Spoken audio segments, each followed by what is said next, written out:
Good afternoon, ladies and gentlemen. Welcome to the Bald Explorer Saturday afternoon chat, an irregular feature that's just started now. This is not me doing my reading. This is a completely different thing. I realised I had a spare hour. The day isn't particularly bright and cheerful outside. I figured that a lot of people may be stuck inside, a bit bored, unsure what to do. And I thought, well, from 2 to 3, I could just switch my phone on. And I thought we could have an afternoon little chat and about heritage, landscape, and nature. Things to do with the Bald Explorer, of course. What do I do with this? I don't know. Oh, just a very relaxed, informal thing in the studio here, if you so wish. And you can call in to the Bald Explorer and have a phone conversation live this afternoon. Gives you something different to do for a change. We've got a cup of coffee here in the studio. You're very welcome to have a sip if you can get yourself round here, which would be good. Let me just that's my own personal phone. Let me put the studio phone in. So this is open to anybody, and who knows who's going to come along. I just thought I'd try it out for a bit of a laugh. I'll put up the phone thing there. You can call. It says call the Vobes, call the Bald Explorer, it should say, on 07934746790. Hello to the allotment channel. Oh, the allotment channel. That sounds very grand. Sean here, new channel name. Ah, yes, always good to reinvent yourself. I'm going to be the hairy, don't come out of the closet very often channel. Audrey said, well, hello, Ed Loud. Nice to see you. Infinite Koala Army. Graham Ruff. It's the same. It's the usual crowd. You're all just sitting there going, I wonder if the Vobes is going to go live. And sure enough, here I am. What a surprise that is. So there we go. Well, thank you very much for coming along. I thought we've just reached 13,000 subscribers. So, and I know that there are a lot of subscribers who've come along from the Floating Your Boat YouTube channel, which is very nice. We had about 300 new subscribers in 24 hours, which was rather amazing. We've got a phone call already, so somebody's keen. Let's see who's on the phone. Hello. Oh, wait a minute. I can't hear anything. Why can't I? Oh, it's my head. No, my headphones are in. I hadn't turned the headphone knob up. Hello. Hello. Hello, Sean, on the allotment channel. So this is a nice surprise. I'm stuck indoors. The rain is beating against the window. Yes, that's exactly what I thought. And I thought to myself, well, what can I do to fill the next hour? I've had about 6 cups of tea. Yes, it's too much, isn't it? Too many cups of tea. Well, I've got a cup of coffee on the go here. I just thought that it would be quite fun. I've been out this morning in the rain. I've made a video. I've edited the video. I've had baked beans on toast. I do need to go to the supermarket, and I don't particularly. I'm just putting it off because it means I've got to wear a mask. I don't want to wear a mask. I refuse. I don't know how to get around this. I've got to get some food. If anybody could send me some food so I don't have to go into a supermarket with a mask on, that would be great, because I really resent it. But anyway, enough of my issues. And I thought, I've got about an hour. I've got some reading I want to do, but I thought I'd just sit and chat to anybody who wants to have a sit and chat, really, on the Bald Explorer, related heritage, landscape, nature, all of that. I do feel you're one step away from just turning your house into 24-hour cameras.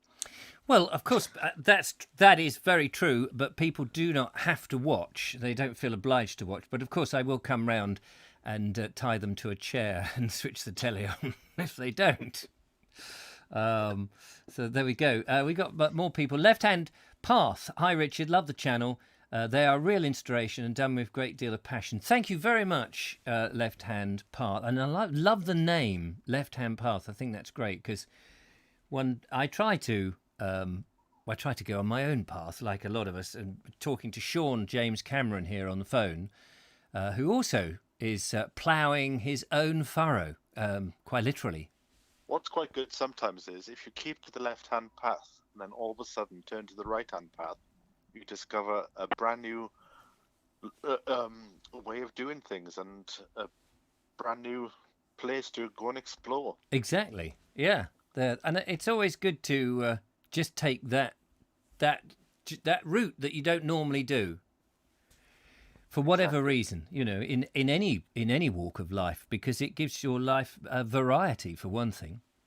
Couldn't you contact a local support group and say, you're a vulnerable person, please bring food to my door? I did listen to Peter Hitchens on the BBC Any Questions, which was going out just earlier. I only listened to a few bits, and I rarely listen to the BBC, but by a fluke I heard that Peter Hitchens was on. I like Peter Hitchens. He's got some interesting perspectives. I don't agree with everything he says, but it's interesting.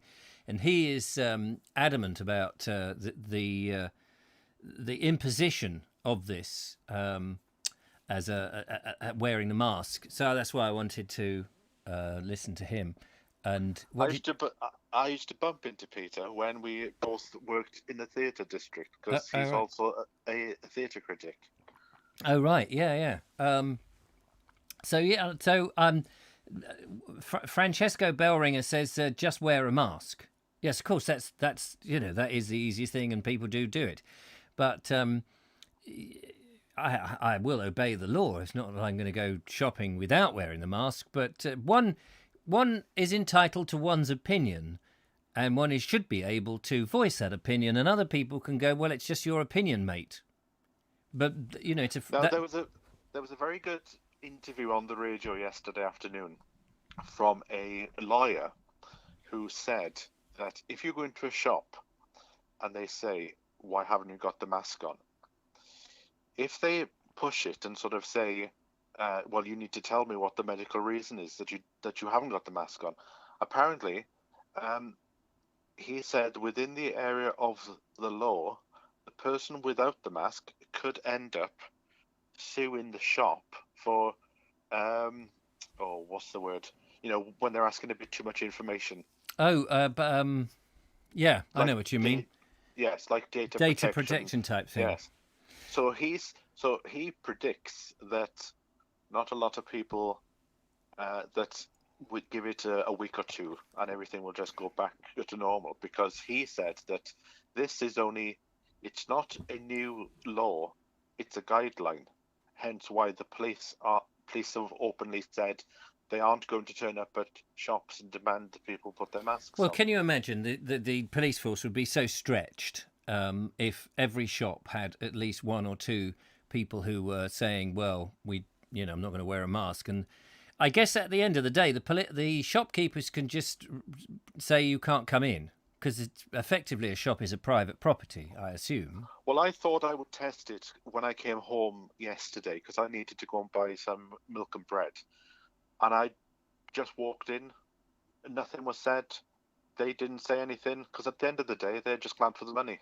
Well, that is the other option, is that I'm sure and I'm not that going to go in and sneeze over everybody. I mean, if you are, well, the trouble is it is a legal thing. It shouldn't be legal, I don't believe, but it is legal. I don't want to break the law as such, and I just hope nobody's there with a camera to take a photograph of me.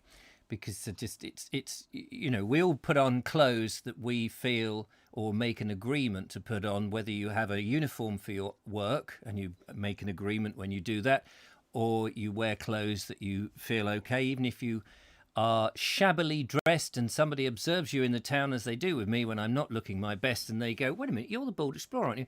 And you go, oh God, I wish I'd put something a bit more presentable on. But I don't. I just do not want to be seen wearing a mask. It's a choice I have, and I don't think that therefore I shouldn't be. I mean, and I'm not a convict being forced to wear a convict's uniform, so I don't want to wear an item of clothing that I haven't chosen to, or haven't agreed because you're going to pay me to do it. It's one of those things. Maybe people, think that's a very silly thing to do, but I'd be happy to go in the shop when it's closed and take the food for free. I mean, to buy. I actually found it was quite well. It was I originally I started off with just a very thin scarf, and found that was fine. Yeah. But then I thought I'd go and buy a proper one, and since then I sort of think it's actually given me panic attacks having the mask on. So I'm going to go back to just having my little veil. Yeah. Well, I did think about just putting a scarf around my head and making more of a protest than wearing one of these awful surgical things. Or, I mean, I'm very lucky because Julia's mum, Helen, has made me two, and they're very nice as masks go. It's just I don't agree with the use of them. But anyway, so forget all that for the moment, because that's not really so much landscape heritage and nature, and I want to try and keep this Bold Explorer related as opposed to any old nonsense. So tell me, you've rebranded yourself. Give us the reason for that.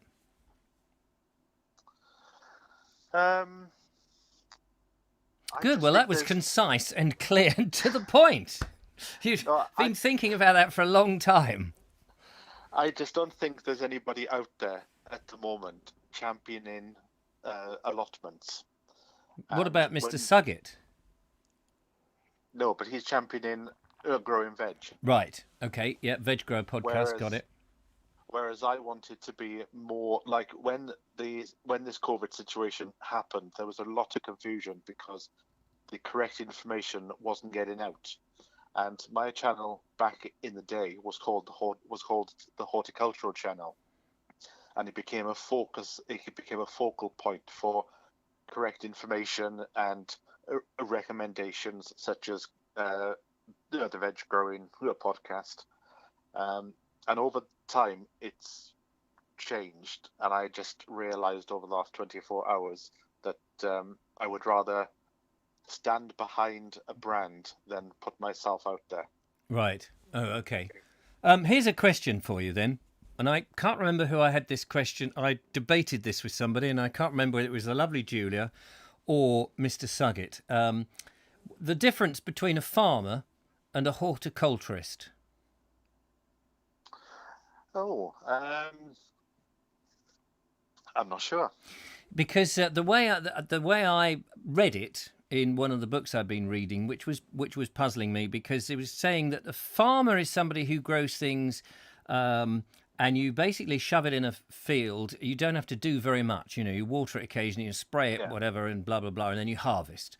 Whereas a horticulture is dealing with plants that need individual attention, like I don't know, things that you might have to do more to, like tomatoes. And I've always seen a horticulturalist as just a gardener who's gone off and got the degree. Oh, right. So it's what there's a degree, is it, that makes you a horticulturist as opposed to a grower of vegetables or flowers? Because they go into it in a far more detail than just throwing in a seed into the soil. They want to know more about the family that it came from and sort of how that developed, and a bit like a plant hunter. Yes. Where they need to know a bit more information rather than just me. I've got some beans, I'll throw them in the ground and I'll get the runner beans out in 6 months. Right. Okay. Well, yeah, I just thought I'd throw that question to you because I'd read it in this book and I thought, well, how do you define the two? But you're effectively saying that the horticulturist is the result of a degree or a qualification of some description. Yeah, because they want to know more about the botany of brants. Yes. And sort of the makeup of them and how you can possibly develop it into a brand new plant. Yes. To cross-pollinate it with something else. Whereas me, who has an allotment, it's all about growing food for the table. Well, tell everybody how they find you then on the Tube of Views, in case we have some people here who've or come across for the very first time. It is youtube.com/the allotment channel. I'm surprised that nobody's already taken that. That's amazing, isn't it? When I started back in the day, 10 years ago, that's what I wanted it to be called, but somebody had already had it. Right. So you've had to wait 10 years. Yes. And now you've got it. And now I've got it. Fantastic. And now Yes. Yeah. So, Brilliant. Well, lovely to talk well, to you. I'll go and put the kettle on and get the biscuits out then. Yes, have another cup of tea. What you need, it's a shame that we can't grow tea in the allotment because the amount of tea that we drink over here, what a shame that we can't do that. Well, you can buy it in through Cornwall. Oh, can They you? grow they grow tea there. Yeah. And a few years ago, I thought I would buy a packet, but it was quite expensive. It was like £15 for 5 bags of tea. Yes. So I bought it, I prepared it, I tasted it. It was awful. Oh dear. Well, there we go. What can you do? Anyway, all the best. Yeah. Thanks for phoning in. Anyway, Sean. That's fine. Take Bye. care. Bye bye. There we go. That was very nice. Oops, knocked my glasses off at the same time. How about that? And don't forget, you can give us a call if you so wish. And we're just talking about anything to do with Bold Explorer related things, landscape, heritage, and nature, those sort of things. Left Handed Path says, I love historical farming. There's something really about it that feels comforting and connected to the earth in some way. And I'm very much at the moment, and the regular viewers will know this, but I'm also I may state things that you lot already know, but people who will see this later on and watch, possibly, hopefully, fingers crossed, may not know. And then if I do another one of these, then they may join in. It'd be great to encourage more people to come along. But I've been reading a fair bit, and I've got plenty more books to read on this subject of traditional farming. Because I suppose to give this some historical context from my point of view, I've been just concerned, I suppose, about the mass production of lots of things, about global warming and not global warming, globalization. I'm not so worried about global warming. A lot of people seem to be worried about it, but I don't really think that's a thing that we need to worry or focus on at the moment. But globalization seems to be something which, as a force, is dumbing down so very much. And instead of diversity, which everybody seems to think that we need, and I would agree that there is diversity in nature, that actually globalization seems more to be getting rid of diversity of things, diversity of thought, diversity of ideas, diversity of creatures, and just seems to be making everything blander. And I don't think it is good that you can go and buy a branded cup of coffee from a branded cup of coffee shop anywhere in the world. Personally, I find that idea abhorrent. I love the fact that if you went to Italy, you could go and have Italian coffee in an Italian cafe in an Italian way, which makes it so much more interesting than to go to Italy to have it. It's nice that there may be one or two Italian cafes in different towns, and that makes it interesting. But that if there was a specific brand of coffee that has just conquered the world and is in every high street, I personally find that distasteful, I suppose. And I think that globalization, that whole nature of making everything ubiquitous and similar, and very much utilitarian in the way, is destroying a lot of culture and destroying the good sides of our lives. And I think that's happened with food, that we're now producers of food are concentrating on just one specific thing, particularly in farming, so that you end up with monoculture instead of the old-fashioned mixed farming, which not only looked good, and I don't think we should throw away aesthetics as just because it looks nice, it doesn't mean it's any good.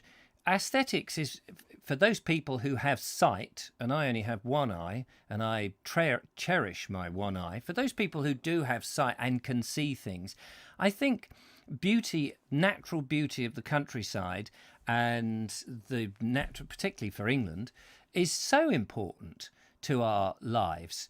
And as more people have moved into cities and we're surrounded by glass and steel and concrete and very, very similar looking buildings now with less beauty or less beautiful features put into these buildings, more than ever we need that connection with the countryside and the natural beauty of the natural world that speaks to us in a biological way that we can't, in a subconscious way that we can't even fully understand, because we are a species of animal on this earth and not separate from nature. And I think that's one of the areas that we've walked away from too much. And the monoculture and this idea of prairies full of one type of product that is then brought in somewhere else, and all of these coming in from somewhere else, I just don't think that is a very good system. I would much rather have much smaller farms locally that can provide me with local milk, local honey, local vegetables. Okay, wheat and things like that probably for a lot of places need to go to be processed in some way, but local flour would be fantastic, so that you could come back to having what gave people a reason to go into the high street were all these lovely little local shops. So your baker, your butcher, not so much your candlestick maker, but your greengrocer, and so on and so forth, because you had communities, people knew stuff, and that was just a real great way of doing things. The allotment channel says just posted a link to the video in my Facebook group, so hopefully get some more people in. That's very kind. Thank you very much. Good afternoon, Dan Ludlow. Good afternoon to you. Julia Hartley says good thinking, Sean. I've shared it to Facebook. A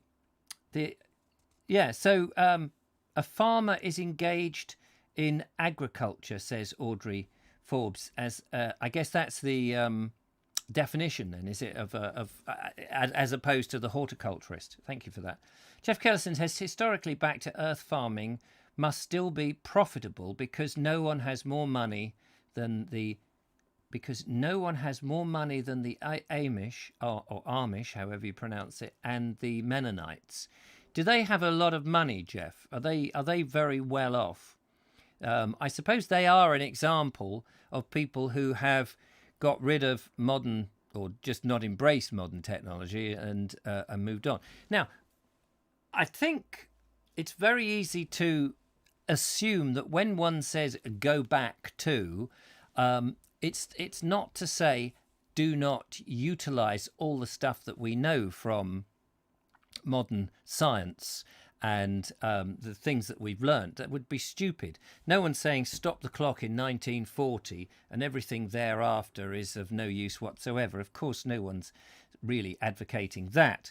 But I think sometimes in the world of progress, we can throw out the baby with the bathwater by thinking that everything we did in the past it seems old-fashioned and old and no longer any good, and we just dismiss that and plough ahead, if I can use that metaphor, with just the modern way of doing things. And I don't think that that's necessarily a right way of doing it. I think we do have to embrace the science is there for us to utilize the best bits of it. But if that means that we will, in farming ways, reduce the soil fertility because we are farming so industrialistly, in an industrialized way, intensively rather, that it then requires us in an expensive way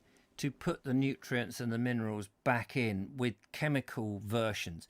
And yet you could do that very naturally and much more wholesomely by growing things like legumes and peas, which are legumes, and clover and that sort of thing, and going back to rotation and resting fields and letting the nitrogens and the other minerals fix in there. I think we can understand what really worked very well in the old days using science of today, but we don't have to just go, oh, it doesn't work. And I mean, I'm no expert at all on this. I'm just reading stuff about it, and it's forming my opinion. I'm not a farmer, so I don't know how difficult it is. And of course, I understand that there's got to be a profit. I was watching a chap in Sweden, I think it was, on YouTube, who was very much had his head on his shoulders and was talking about how to get farming going on a shoestring, really, to start with, as long as you don't lose any money and you get into debt, because you don't want to, debt's okay as long as you can service it from your profit, and that's fine. But you don't want to get into debt and not be able to make any money, of course. So he had a very sensible head on, but he was trying to encourage people, farmers or new farmers, to get in, because the gap in the market, it seemed to him, and it certainly seems to me, and exactly what I was saying, is local again, is providing good quality food locally, so that you can get the food out the ground on the plate with the minimum amount of time, so it's fresh, it's got all the nutrients that you want in it, and you're not, I don't believe in global warming, but I would certainly happily use that as an excuse to say, why travel stuff across the country when, if your farm is nearby and is growing the potatoes and your carrots and your wheat that's being ground locally at effectively a windmill, it may not be an old-fashioned windmill, but it may be a windmill or a mill, to grind it so that the baker can get on and make, the opportunity for the jobs again would be fantastic. Morton has joined us. Hello, Morton Lewis. He says, surely the old style individualist high street is what the current managed crisis is designed to kill off. Yes, sorry, I misread what you said, but the old style individualistic high street is what the current managed crisis is trying to kill off. Yes, and it's, you can't help feeling that there is a sense that everybody's being either urged to buy online or to buy in certain supermarkets and all these other businesses. I can't see why you would want to do that, because you need to have these people employable, don't you? If you have too many people unemployed, what are you going to do with them? Michael says the biggest problem with the corporations, who are the anti-individual, our politicians are in the pockets and want to see everything mass-produced. The trouble is the corporations do rely on the individuals. Maybe they think of us as all drones. We all know what it's like to be on the end of these corporations, because when you're trying to ring up for services for, say, your utility, your internet's not working terribly much, or your electricity bill is a bit higher than you anticipated, and you're on the phone trying to get through, if they give you a telephone number, and if the person on the phone is an actual human, we all know how that is making us feel dehumanized, unwanted, and these services are necessary, but there's nobody to talk to. And it's people of my age, in my mid-50s, who do remember talking to individuals on the phone rather than automated phone calls and stuff. But the younger generation, people in their 20s, for example, probably don't remember a time when you could actually talk to somebody who had some responsibility in a company that provided, say, a utility bill, or if you were setting up a business. How many people remember actually talking to a bank manager and who knew what your business was, understood you, and knew where you lived and your environment? We may think that the way forward is this all very switched on thing. And I'm not saying that we throw that away, but golly, when you're stuck and you can ring up your bank and say, look, I'm in this little bit of a pickle at the moment. I've got X many thousands or whatever coming in, but it won't be until Thursday. Could I have a little bit, just a couple of £100 to pay off some bills or to pay an employee? And what is it coming in on Friday? Yeah, well, sure, you can have I'll extend your overdraft for 3 days. Great, thanks, Ray. That's the sort of relationship that you want rather than having to have a computer with an algorithm decide whether you can or you can't. It is the most ridiculous situation. Days of you might have to grow a beard. Oh yeah, to be an Amish farmer. That's probably true. The allotment channel says. Oh, now it's the allotment channel with Sean James Cameron, just to, where it was nice and short. It's a very long mouthful. Lots of large shopping centres were going to the wall a few weeks ago, so surely this will help the local high street. One would hope that this crisis, we can clearly see that in a crisis, governments are rubbish. They just don't know what to do. They're panicking or they're not doing anything. They're slow to get going. It's like with this mask situation. If we were going to have the lockdown as we did, then that's the time we should have had the masks. It would have made much more sense. But now when there's so little of this coronavirus around and we're chasing its tail and we're stamping it out quite readily, the weekly death toll or daily death toll is very small. We don't really know because of the criticisms about whether the numbers are really accurate, because people who have had an underlying, they may have had COVID in the past and it's gone. It didn't really affect them. They've had something else that's topped them over and they've died. And because it shows up that they've had it, they say, oh, well, you died of COVID. It's automatically recorded, and that may not actually be what had happened. And so there is a huge discrepancy even. There's a discrepancy in the government, but there's a discrepancy in the figures. And so we don't really know how actual bad this was. And I made this comment in my individual podcast earlier today that if we were to concentrate on the deaths that died on a daily basis and mark down anybody who died who happened to have influenza, I think we would also be looking at what would astound us and go, oh my God, everyone's dying of influenza. Because if you recorded it exactly the same way as we're recording this coronavirus, I think that we would also then have to say, well, there's a world pandemic. We've got to quarantine everyone until we get rid of that. It's just the most ridiculous thing. John Willoughby says, hello, Richard. Hello, John. Nice to talk to you. Audrey says, what you're advocating is a reversal of intensive farming, but the sale of the produce is highly moved to the supermarket, so the farmer is at their mercy. Well, yes, and clearly, the bottom line is the bottom line obviously is the bottom line in financial circles, but surely the bottom thing is, as a human species, we need to be fed. And as a human species, we need to be fed the best food that we can have so that we don't have health problems that will bog up the NHS or hospitals or whatever, that we live as clearly and as long as we can and be as productive and helpful to everybody else in the world. And so therefore, and not have things like diabetes, coronary heart disease, dementia, and all the other myriads of recent diseases that the numbers of which have increased incredibly. So that giving us good food with minerals and nutrients, because we are biological creatures, part of the earth, and need these biological things, that we kind of forget that we are actually one of the animals on this earth, that we're not some separate species to the animals just because we have coherent thought, that we are somehow different from everything. We are just as susceptible as we have seen with coronavirus.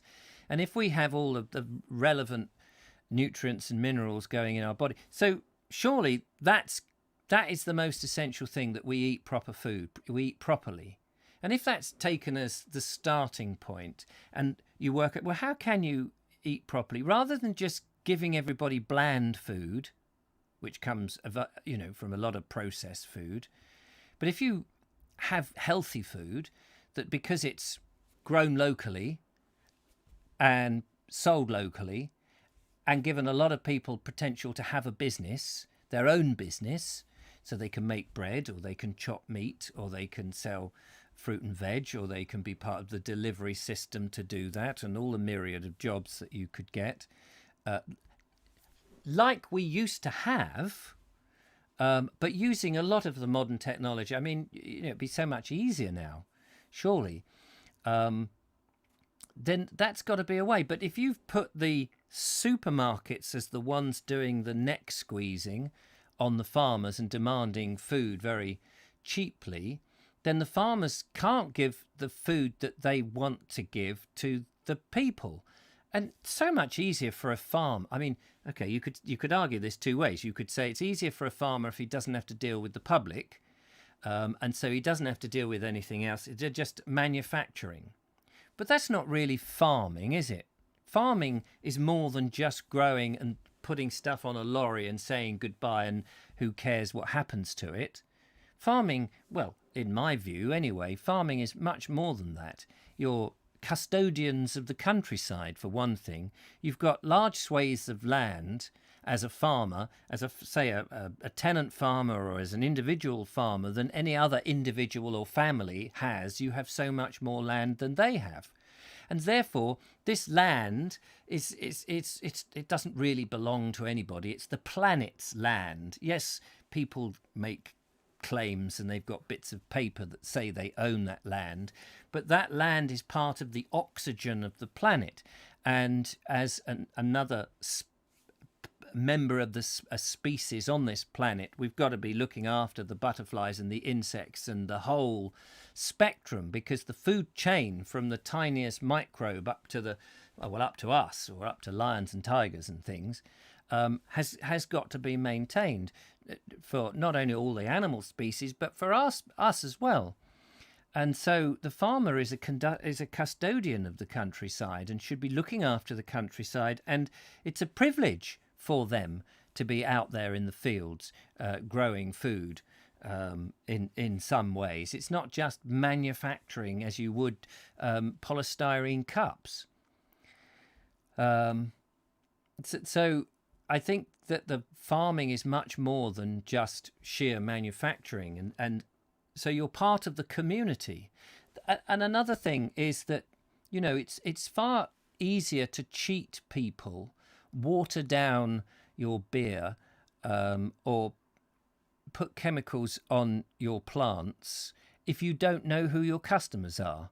But if you know who your customers are, it's very difficult to cheat them, because word gets round very quickly. Don't go to Mr. Jones's farm because his potatoes are always green.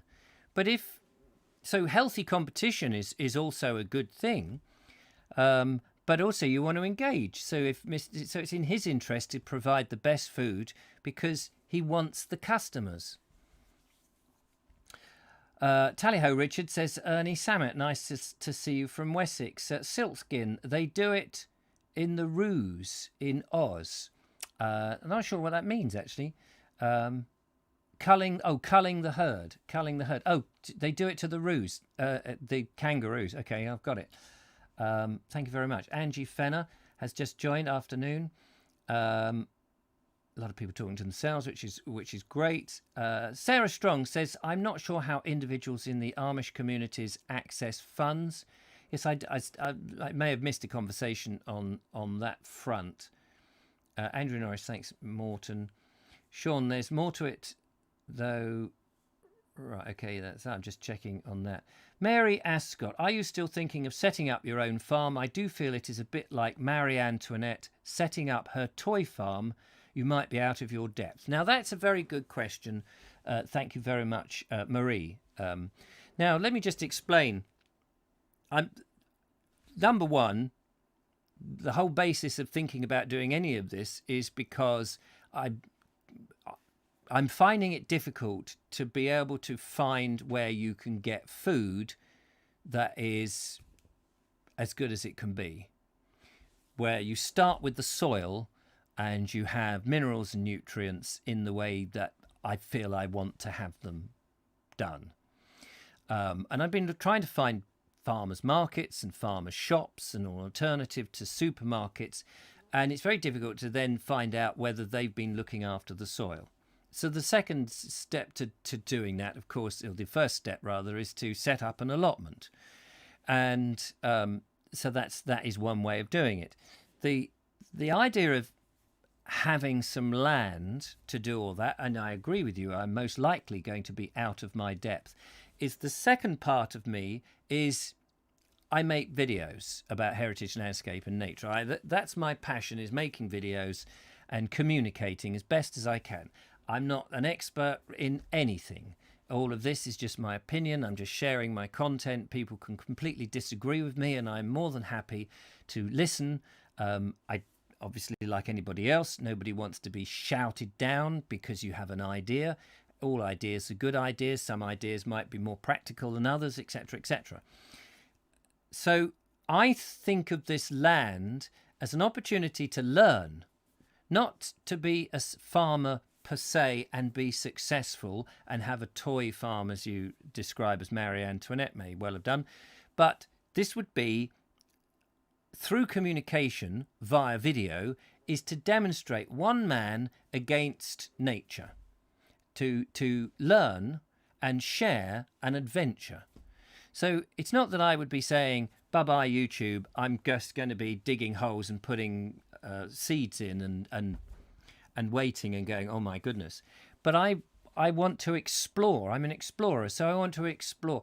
Is it possible with a piece of land to grow an old-fashioned hay meadow, species-rich pasture with flowers and what have you, and feed them to some sheep, for example, and get the sheep to self-manure that, to put nutrients in, to harvest the hay, which could be sold, but may well be just scattered on the ground to put the nutrients back in when it dies. I mean, there's a lot to learn about all of that.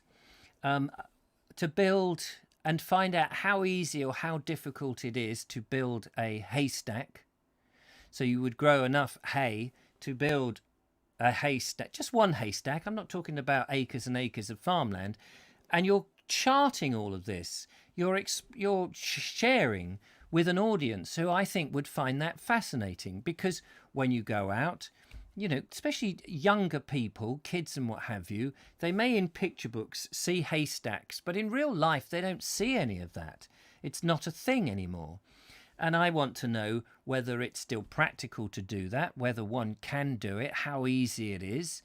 I want to be able to experience it for myself. It isn't about making money. It isn't about, yes, I hope I am out of my depth. It's exactly that. But it's a film set, but a genuine film. You know, it's a film set where I'm genuinely trying to do this, and I would be sharing this progress through YouTube. That's really the nature of buying the land. But I do want to actually end up being able to grow enough potatoes so I can have potatoes 3 or 4 times a week out of the land that I've got. I just don't think an allotment is big enough if I want to grow potatoes and carrots and things and have enough for every single day. I don't want to, because when I see people with allotment, they have this hoard of potatoes or they have a few veg. And then, you know, once they've eaten those, if they haven't got any more, they'll have to go to the supermarket and buy them. So that's really what it is. Angie says, Richard, set up your farm as a co-op so that you can get people to help you. Well, I welcome people to come along and help, because part of the project or the experiment is so that people who say, do you know what, I would love to build a haystack. It may be a real farmer who does everything on a tractor and is sitting down chugging away like that and go, do you know what, I would never ever get a chance to build a haystack in the old-fashioned way with old-fashioned pitchforks.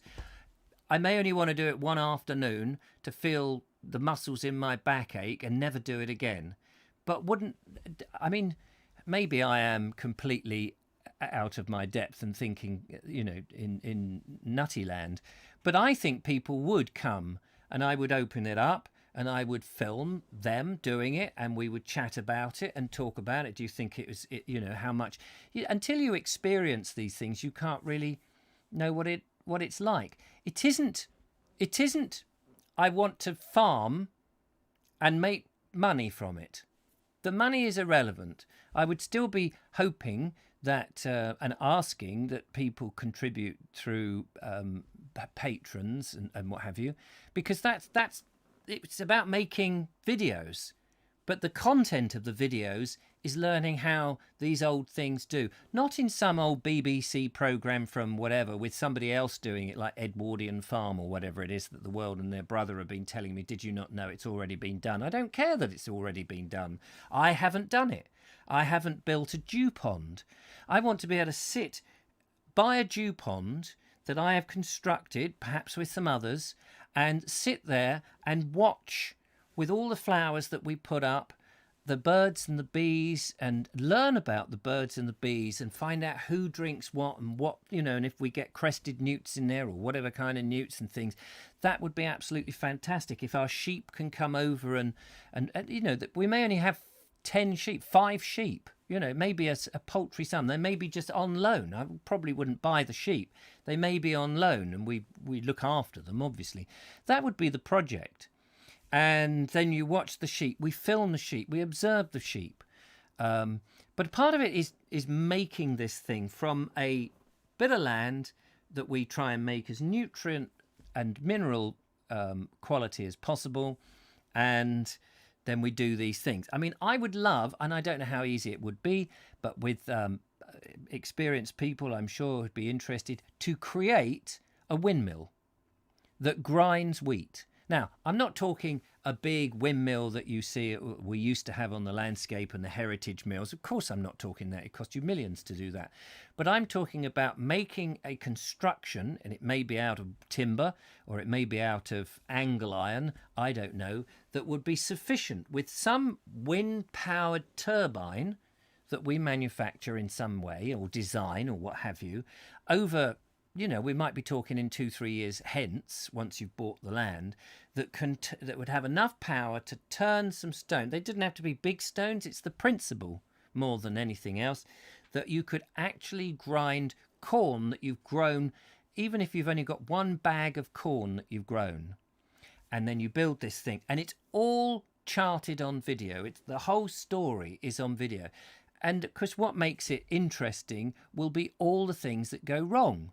So it blows down. The haystack catches fire. I fall into the dew pond. Not on purpose, but when things go wrong, or one's tearing one hair out because you just can't get something done, there'll be emotional distress and all of that. I'm a storyteller. I'm a filmmaker. That's what an audience, I believe, would find interesting.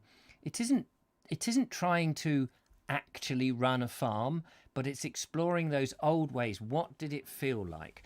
And I feel this would be great for students to come along and get involved with and take part for a day.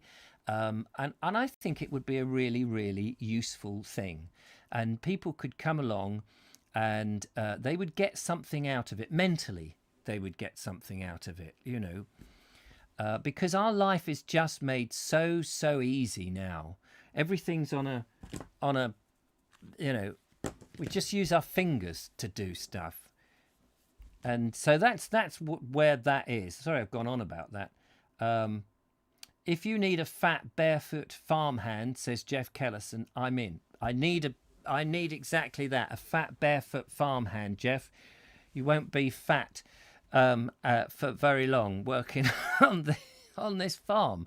One of the crazier ideas that I did have with this project, if I could get, say, 5 acres, I would dig a trench at one side of it, fill it with water, and then try and obtain a knackered, second-hand, third-hand, antiquated narrowboat, small one, and put it in it.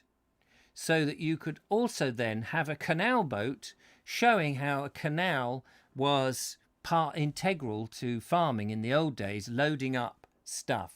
I mean, it'd be just brilliant project, and people would get involved with that. People get involved in all sorts of restoration, and I'm sure there would be people who would just find this really great. You'd have space to put caravans on there so people could stay for long weekends, get involved in a different project, all filmed, people are watching. it would be an amazing thing. I'm sure people would chip in. All one needs is to buy the land so that you're secure and have the legal part of it sorted out, and away you go. That's the concept. That's the idea. It's not about running it as a business to make money as a farmer. But it would be great if there was, in the process, you've got enough food being grown so that anybody who came and worked on it, we could get a fire going and we could cook some of this homegrown healthy food. What an amazing way to have your life. Wouldn't that be doing something worthwhile with your hands, a craft, whether it's building, creating or growing? Let's have a look, and would love to come and help as well. Morris says, I would be a cow herd and come and camp once a year. Exactly. Whoops. This is the thing. I mean, it would be like open source farming is how it would be. People could just come along and get involved. The only thing that I would say is, I'm filming it. Is that okay? Warts and all. And it's about the problems that one has and how you overcome it. It would become its own story. It would be fascinating. People would come with all sorts of advice. There would be arguments. People would want to do something one way and people would want to do things the other way. And there would be heated exchanges and it would all be filmed and put into episodes. And people would love it. People would love it. And people could just come and watch. We could have a little area, a little raised area, and they could come and watch, and you could say, okay, come and watch us do all this stuff in our little area and talk to us and what have you.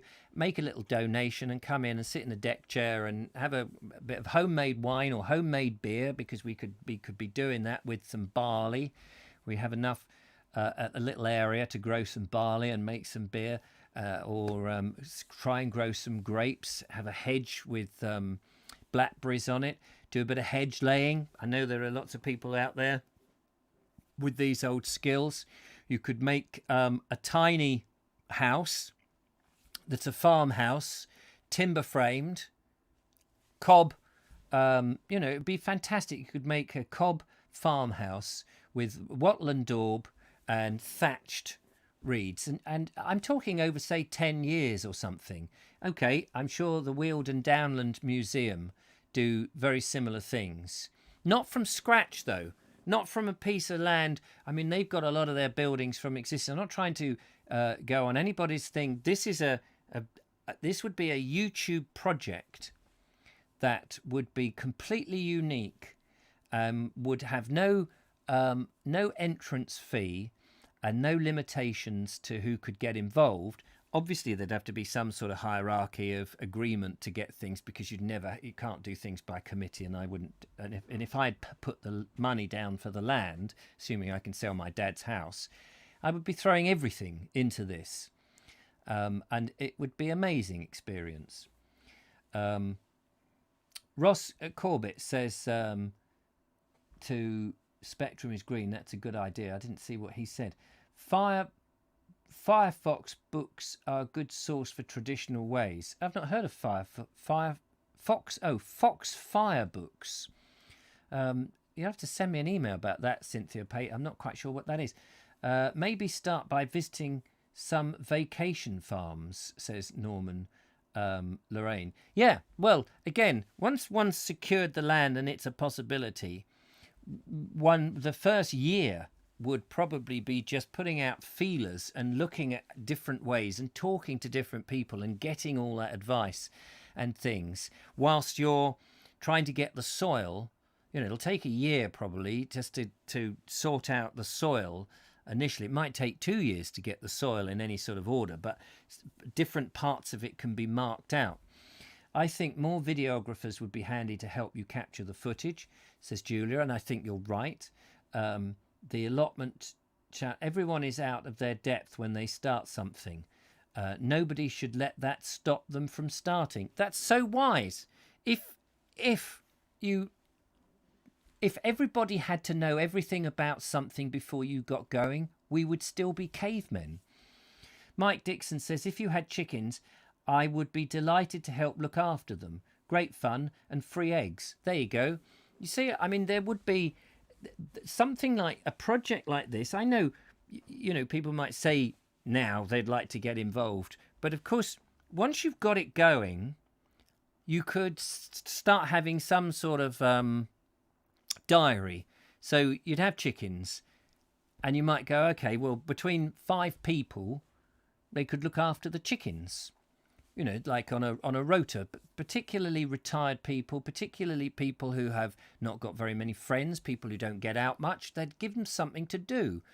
And if you've got 5 acres of land, you're not going to be banging and rubbing into each other. You've got a lot of space there. Dan Ludlow says £10,000 an acre round here, said a farmer last week, used to be much less. Hard to make land pay at £10,000 an acre. Not looking forward to make it. I'm not looking to make a profit from the land. Very hard. Local billionaire buying up around here, raising the price. I'm not. This is what people seem to misunderstand. I'm not looking to make money from the land. So the way I look at it is that you buy the land. If one could afford to buy a piece of land, which may be difficult, but if one could afford to buy the land, that money, as long as what could you do to the land that would no longer be land? Well, you could cut a great big hole all the way through the globe, so it's just a hole. Well, that's never going to happen. So mostly, whatever you pay for the land, even if you don't make any money, say you spend £100,000 on 5 acres. And after 20 years, the project's come to an end, and the chances are that £100,000 of land is going to be worth more than £100,000. But even if it's only worth the same, that's an investment that's secured that money in there. So that's how I imagine. I can't imagine that £100,000 is going to decrease. And if it does by 10%, so what? If it decreases by 20%. So what? As long as you get 80% of your money back, I wouldn't care. I'm only alive once on this planet. So the money isn't the important thing. Obviously, I need the money to do the stuff, but the money isn't the important thing. So you've got the land. I'm not looking to make any money out of that. I'm not looking the where the money I think comes in is from patrons watching. People will donate to get involved. I'm absolutely convinced of that. People are incredibly generous. People will pay for things that they have a passion for and things they like. And if it's done genuinely and honestly and openly and truthfully, I think people will. And I don't need much. I'm growing most of my food. If there is an ability to, it may probably unlikely to get land with planning permission to build something on there, so that you could actually live on the land. But that would be, that would be fantastic. Then I could actually live on the land, and my expenses would be the internet, of course, and of course the expenses of doing all these projects. But they could be crowdfunded, so I think that is possible. I mean, I don't know. It's all pie in the sky, and I'm not saying I'm doing this. I'm just saying this is what I would like to do, and I think I think that there would be huge numbers of people watching. I think there could be sponsorship involved in terms of advertisers on the channel. You see, this is where you've got to think. It's a film set. What goes on the film set is not there to make money, but the program that's filming it is where the money is made. But that money is really, it could be a not-for-profit business. So I'm not looking to make a huge profit. It's just got to tick over. Jeff Kellison says, it wouldn't take a whole lot to build a wind generator running one wire 12-volt alternator which could power a high torque motor and spin a small stone to grind wheat. That would be a simple job. Jeff, you're hired. You're hired to do that. come over. We'll give you a caravan. Haven't even got the land yet, but don't worry. Shire Publications are great too. Ah, yes, thank you very much. Larry Hazelwood, hello to you. Thank you for joining us this afternoon. Would love it. Jeff, you'd be more than welcome. It would be an honour. Give up the truck, come and move to the UK. We'll get that canal boat for you. Only you won't be able to go more than 100 foot, but maybe 200 foot. Depends on how much acreage we have. And you could live in the canal boat, and away you go. You could film your own version of The Good Life. Audrey could be Margot. There you go. Larry says, land is $100,000 an acre here. I own a farm, 3 acres. I have large stocked ponds and chickens. Aha. Well, you see, you're a perfect man to get some advice from. Yeah, because I hadn't thought about we could have an area where we could have some fish. And you know, I don't know what all the legal ramifications are, but let's assume that they're doable. Ross Corbett says, I would love to come and help out filming and editing. A terrific project indeed. Ross, you're hired. It's as simple as that. It's as simple as that. It would be.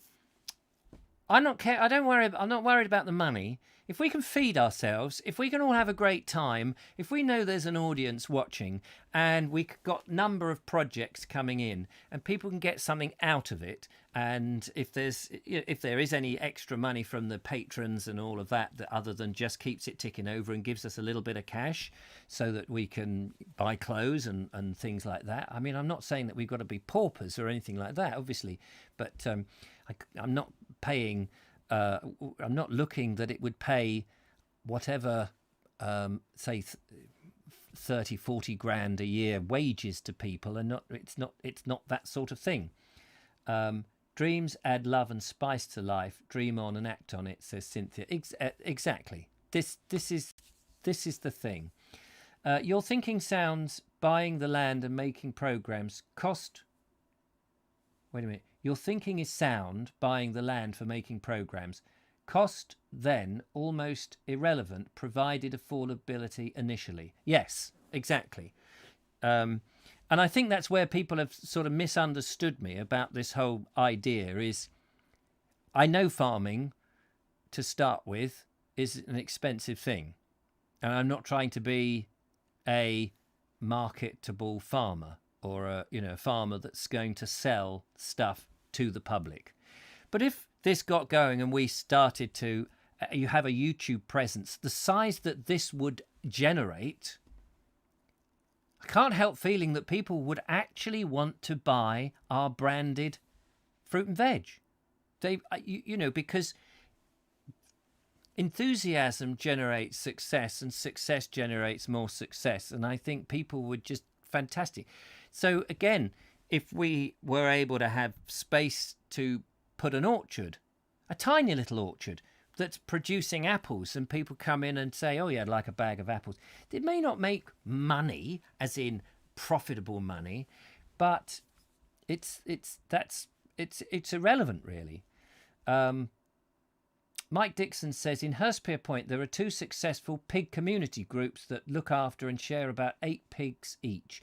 Well, that's exactly the sort of thing I want to talk to. So part of the programme is not just on the film set, building the hay stack or getting the windmill going or building the canal boat or whatever it is, the whole overall farming community film set that solves what it must have been like.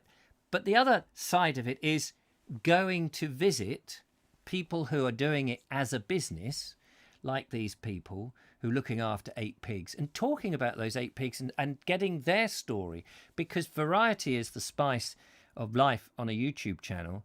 And in order to keep people interested in anything like that, people will soon get bored if it's just all on this one piece of land. This is why the land has to be big enough to be able to do enough things and have enough projects going on. And of course, by having more people coming in and taking part, characters is another thing. People will be going, "Oh, I love that bloke when he's on. He's so funny." It is the carry on farming. It would be. So yeah, Sean says there is a man in Wales who lives in the woods, and people pay him £100 a weekend to go and help him. £100 is to cover the cost of feeding everybody. Yes, I think this is. You couldn't do this in 1940 because people were still on the land or just moving away from the land, or 1840, the height of the Industrial Revolution. People were they would be too familiar with this. But I think this is something that you could say, I mean, I wouldn't charge initially, but if you got to a very successful point, you could say, well, look, donations are available, come and pay 50 quid for the weekend or 100 quid and muck in, be part of it. I can see that once it's going, it would be relatively self-generating, as long as the hierarchy, and I hate to use that term, but I believe that you would need a hierarchy, like in a farm and like in any business, is on the ball. Mayed, after Savobes, your idea sounds interesting. I think you're in the right way. You could approach it, setting it up and funding it. Thank you. Nigel says, good afternoon, very unexpected. Yes, we're having a fascinating... If anybody wants to call in and discuss any of these or wants to ask questions, do give us a call on 0793 4746790. Love to chat to you. Silkskin says, land with running water or stream of some description for hydroelectric, far more reliable than solar, would be great, probably more expensive and maybe liable to flooding, although water source would be an important aspect of the land. And that has been on my mind about what we do about that. Of course, if there was a flood, such good drama. If there was a flood and it knocks out the hay meadow, or it takes out all the potatoes, or the windmill falls over, or the haystack is just sort of falls to bits, what great drama to film. This is why it's a film set without a it's a real life film set. So we're not making up the storyline. The storylines would be enough with the problems of having to do stuff. But if there was a disaster like that, which I imagine we would have disasters of some description, because there are going to be, somebody comes in and nicks the tractor and we've got the police round or whatever, these things are going to happen. It's from a film perspective, from a story perspective, from somebody watching, it's like, oh my God, look what's happened to them now. And as a director, as a storyteller, that's great. So if it flooded and we're having to get the coracle out and paddle around, people will be going, oh my God, we got to watch this program. This is amazing. How are they going to get out of it? It's, that's the element of good storytelling. Door is the way forward for the arts. You could use the land for car boot sales out of season. Yeah, we could certainly do that. I mean, there would be, may not be, say, car boot sales, but I'm sure there would be places like steam rallies might want to come in.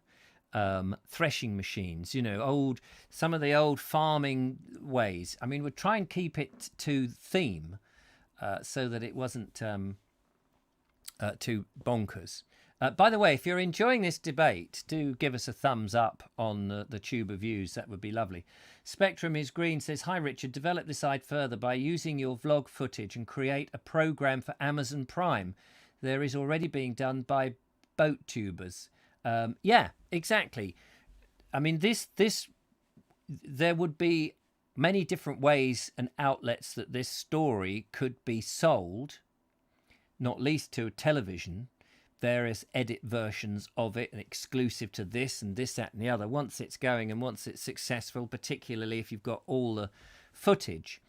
And the great thing for a television program is they don't have to put the upfront money.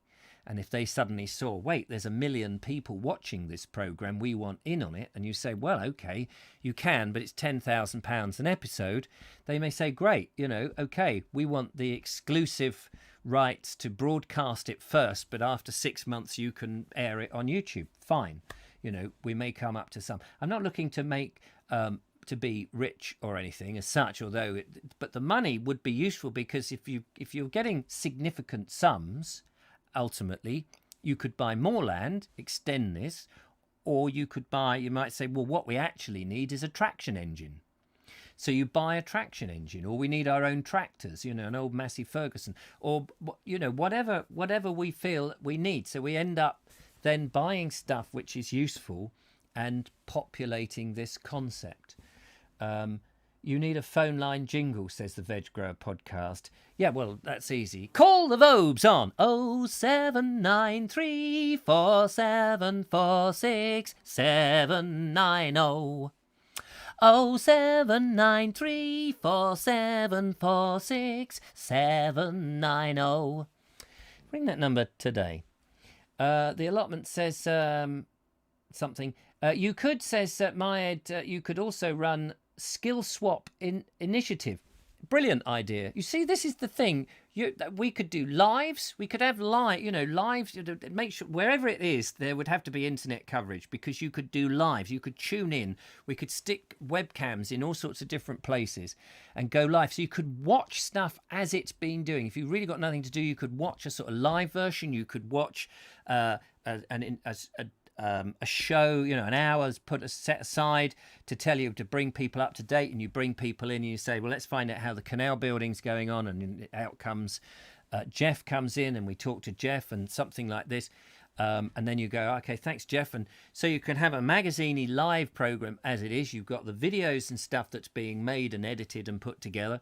You've got the television people coming in at the weekend or whenever we've allowed it. You've got real people coming in to visit and try and buy the food and what have you. You've got the steam enthusiasts coming in with their little steam motors and things. And you've got all sorts of potential. And as you just said there, the share. Sorry, I missed your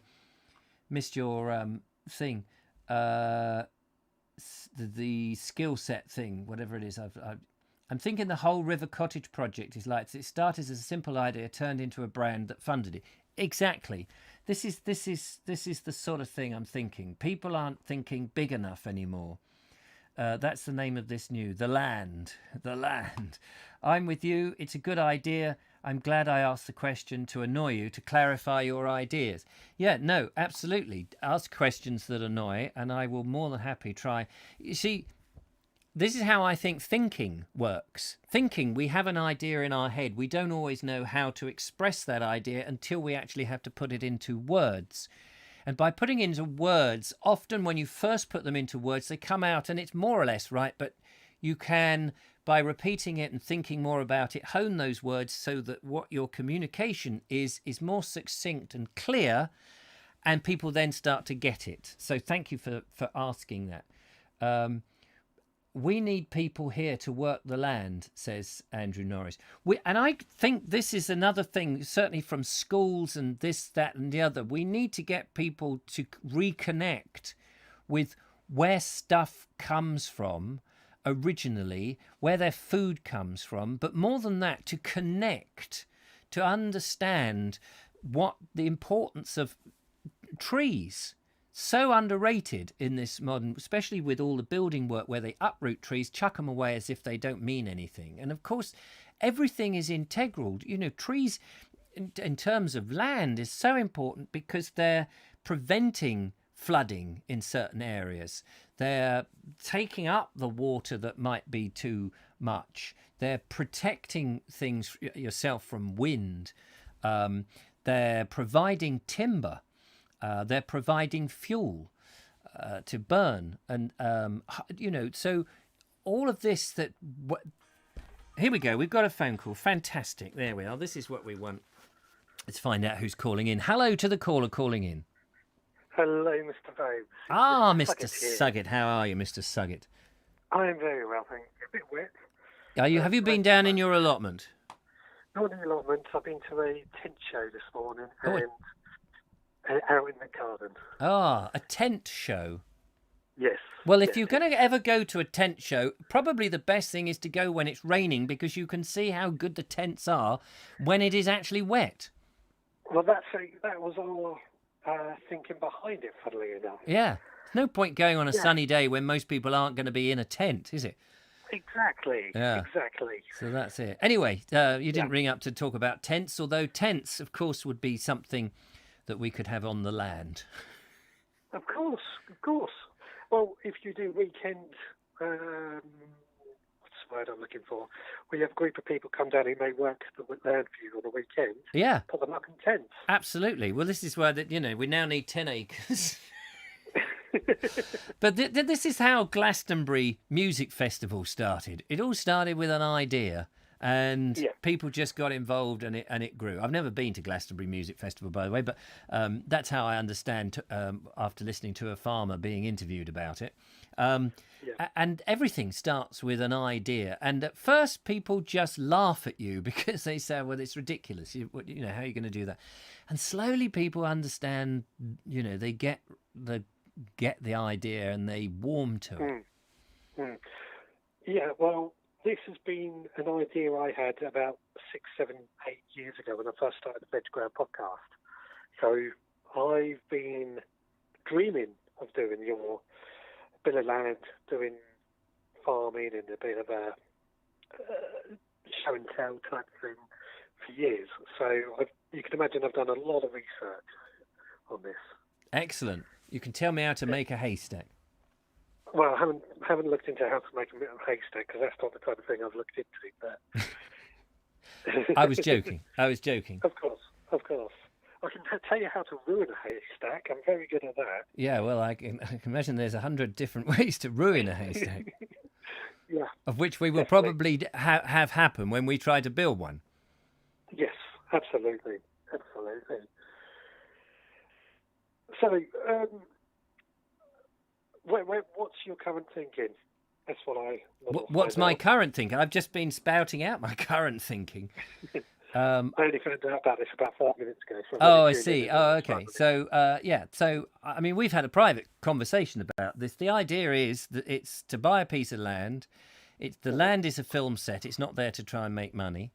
The money comes from the program, from the content, from the players on the land. But the players aren't actors. They're real people. And we are going to do some wacky things like build grow crops. Find out how easy it is to grow crops. Not just veg, but wheat, barley. Even if it's only in, I don't know, I don't know how, I can't quite envisage how much land one needs, but how much barley it needs to make to make 10 pints, that's how much barley I want to make. If I want to make 10 loaves of bread, how much wheat do I need to make that? Yeah, right. Okay, so I have no idea. No, but what I'm saying is these would be projects. So it's all about projects to find out how easy it is. I want to grow a hay meadow, and I want to be able to cut the hay meadow with a scythe. Oh, you've got your work cut out for you. If you've ever used a scythe on grass, very long grass, it's a lot of work. Yes, but I'm not talking about having 5 acres to cut by hand. I'm talking about, I can't tell you, like the size of your garden. That's a lot of work to cut with a scythe. Not putting you off, just making you aware. Yes, but why? I'm not trying to make this easy. I'm not trying to make this easy. The fact that it is hard work and it might take 5 days to do it, and that I'm sweating and I'm moaning and I'm cursing, makes great entertainment. Yeah. So again, don't fall into the trap that because it's hard, I won't do it. No, I know you better than that, Richard. If it's easy, it's not worth doing. Who's going to watch? If you can just go in and say, oh, I've got a combine harvester, let's do that. Who's going to watch that? No one wants to see that. Well, I know exactly what you're saying. I totally agree with you. And I know that if it's hard, you're more interested in it. And it's not. I mean, I'm not a sadist, but is it a sadist or a masochist? No, a sadist is the one who does it to himself, isn't it? Or is it a masochist? Yeah. Anyway, I don't know. I don't practice any of this M&S business.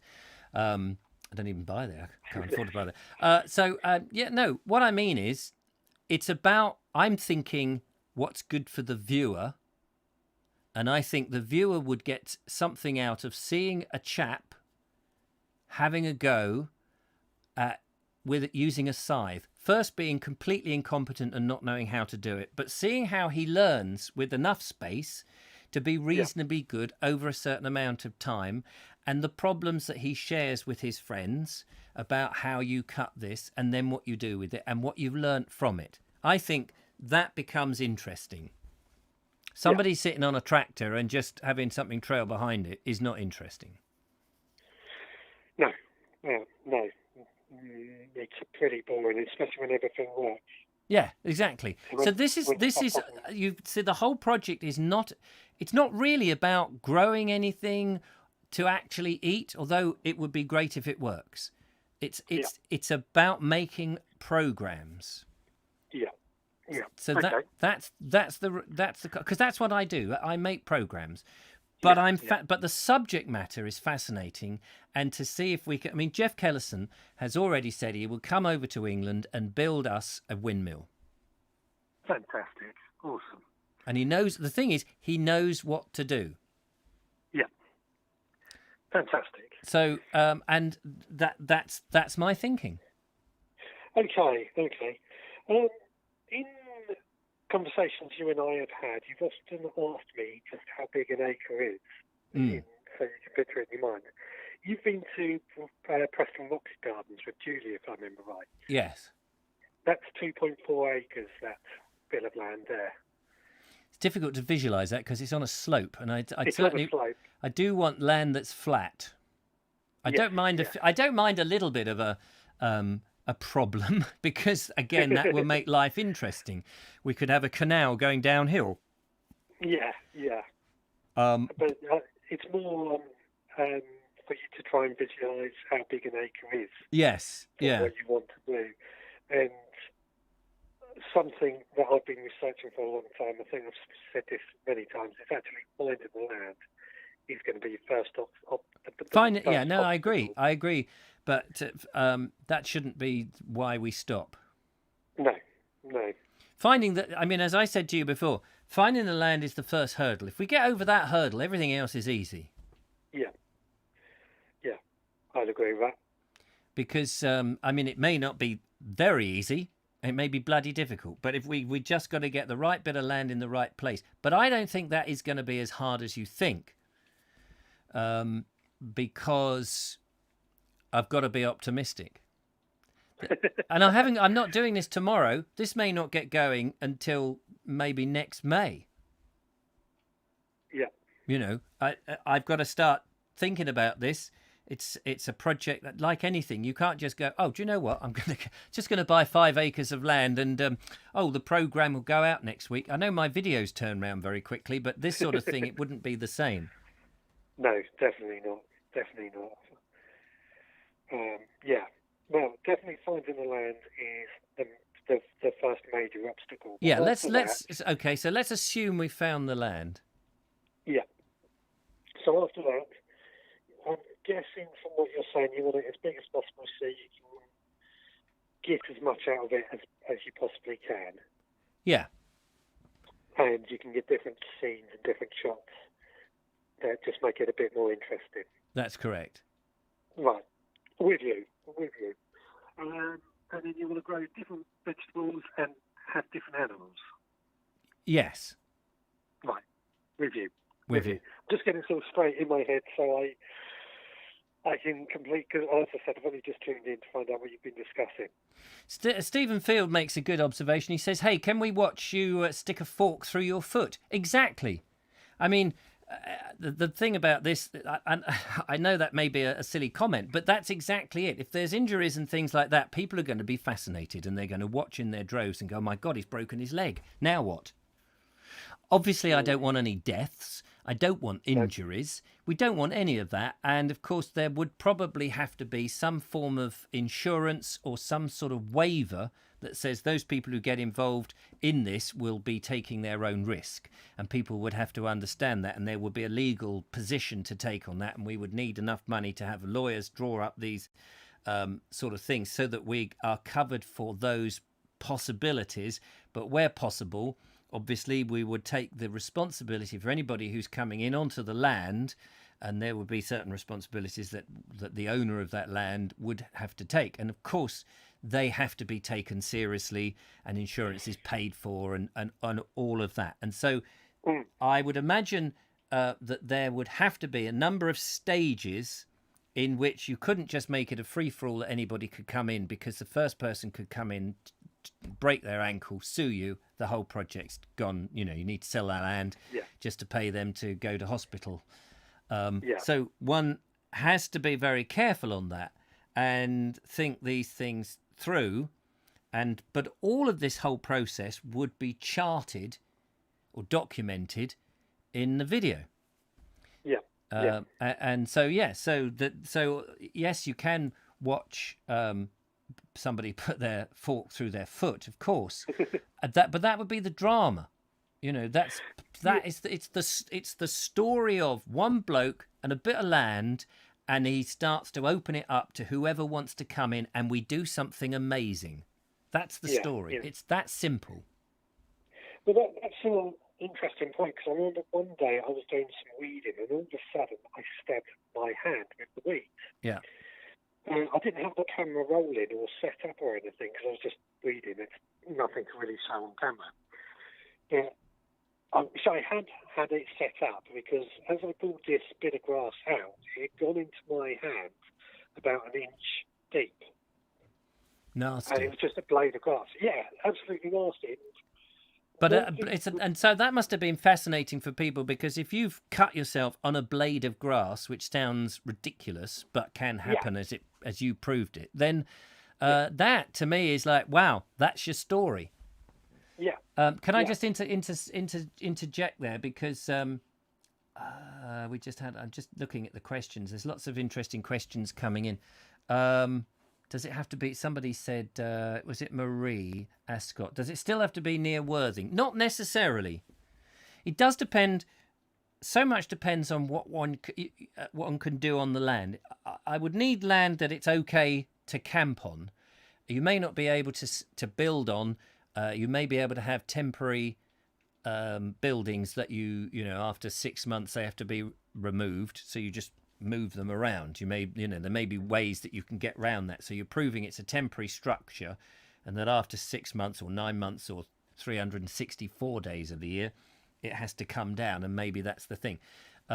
Because once one gets going, one's going to be on that land pretty much every day, and so some sort of stay. So it doesn't have to be near Worthing, because that's where I just happen to live. It can be anywhere. There would be certain criteria that we would list that you would need. So it would need access from a road rather than across a footpath to get to it. That's not going to be any good, because a traction engine coming in needs to be able to get to the land easily. That some element of where your water is going to come, because again, the traction engine's going to need water. The food and crops are going to need water. So that's another thing to think about.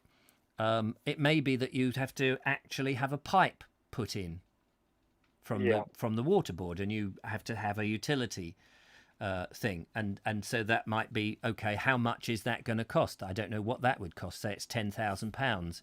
So you crowdfund that. But you might not need that until year 2. You might have managed on year 1 with water butts and water collection and filling up the car with as many buckets of water as you can, or in the back of a van, or whatever it is. Until you go, okay, now people know, and you've got, once you've got say 250,000 subscribers, and you might go, okay, we've got enough subscribers now.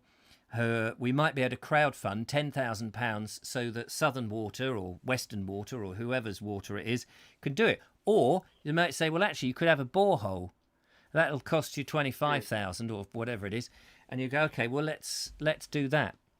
And the thing is, what about an old-fashioned well? an old-fashioned Well, or a well, exactly. So Yeah. so that whole process might cost some money, but let's not.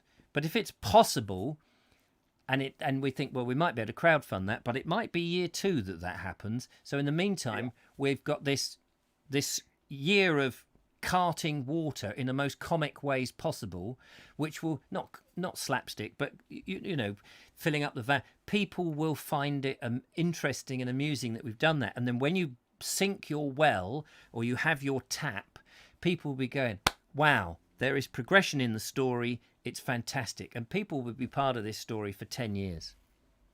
yeah. So that's So the land would have I mean, there's so much to think about, of course, but all of this is part of the story. Yes, and it's all about stories. And it's all about the story. And there may be friendly lawyer who will come on. I love this idea. I've been stuck in the office I know land stuff. And I never got on the bloody land. I can help you with the lawyering, but you know, let me dig a hole. Let me dig the well. Yeah. You know, I think there are people out there who would love to do this, because what we're ending up doing is providing an opportunity for living. Yeah. And that's Larry Hazelwood says, an awesome idea, Richard. Most of the younger generation over here on the US don't know how to plant a seed and don't even know their veg even came from a seed. It's very concerning. Exactly. And that's so true over here, as same with meat. We're so unconnected to the land that a project like this, and of course this could be replicated. I'm not saying that I would want to have it legalized and so that there becomes a franchise. Not saying that at all. I'm more than happy if somebody else said, what a brilliant idea, we're going to do it up north. Great. As long as we can be friends about it and it's not competition, but we can be friends about it. That's fantastic, because the more people who actually understand what growing things means, and and not just growing, but nature and the interconnection with everything, and how important trees are and plants are and the animals and insects and invertebrates and all of it, and how we need to use our hands and appreciate things, but can sit down and and use science when we can use science, and use mechanization when we can use mechanization. But the pleasure that it will bring you over an iPad, sitting on a big backside, or even a small backside, on an iPad, using the finger muscle, or not even that, just having voice, telling things. The pleasure that people will get out of this will be immense. Yeah. Especially when it's pissing with rain and we've got no shelter, it's freezing cold, and you're out there and we're going, we will dig this trench. We will. Everyone's just agreed, no, we're not going home. There's no light. The generator's gone off. We haven't got any petrol. It's pissing with rain. It's nearly midnight. We're still going to dig this thing until that's the comma. And there's some bloke with a camera and a little light on there filming. It's like, will you stop filming me? I'm just fed up with it. That's going to be the drama. That sounds like normally working with you, Richard. Yeah, that's it. That is it.